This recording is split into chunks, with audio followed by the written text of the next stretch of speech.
Si Mayor Lorely Geronimo Pacquiao, sa ating mga konsehal, Kagawad Lucas Cepeda, Kagawad Charon, Kagawad Ricky Quintido, Kagawad Taguno, ang ating City Director na nasa likod na nagbabantay ng ating Pinas candidate, Sean Manzano, ang ating mga taga-DepEd family, headed by our Regional Director, Carlito Rocaport, ang ating SDS, Isagami de la Cruz, ang ating SDS, ang ating mga different division heads, section heads, ang ating other members of the DepEd family, athletes, coaches, ang ating mga teachers, faculty, lahat ng mga dali dito, magandang hapon again sa inyong lahat.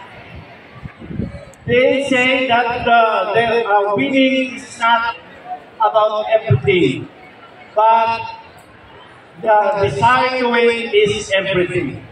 Ibig sabihin, yung ating pong panalo ay hindi yun ang lahat sa ating mundo. Yung ating interest na malalo, yun ang pinaka-importante. Indeed, today, this afternoon, as we gather for the successful conclusion ng ating ISRA 2024, we are honoring not only winning, not only victories, but we are winning, we're honoring our spirit of camaraderie and sportsmanship among our athletes. Palakpakan natin ang ating mga athletes. This week, nakita natin ang display ng mga courage and determination ng ating mga athletes. They are things and values that extend beyond our playing fields, beyond our courts, na dapat tularan at emulate ng ating lahat na mga maglalaro. So because of this, I am very thankful.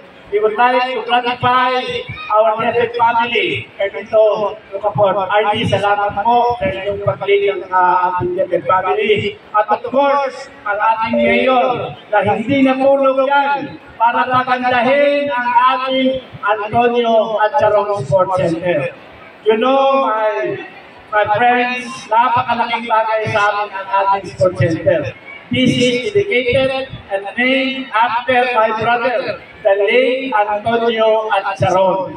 Kaya ito, masaya ang mga Atcharon family, masaya ang mga taga-Jensan na ito'y nilaroan at nagkaroon ng pagkakataon na dito kinanap ang ating sa 2024.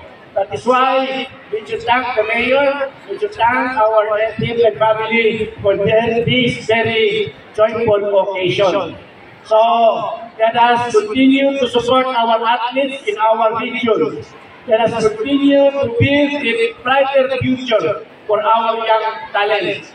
Because by doing so, we will promote their skills in every kind of endeavor. Maraming salamat po. Good luck po sa ating lahat.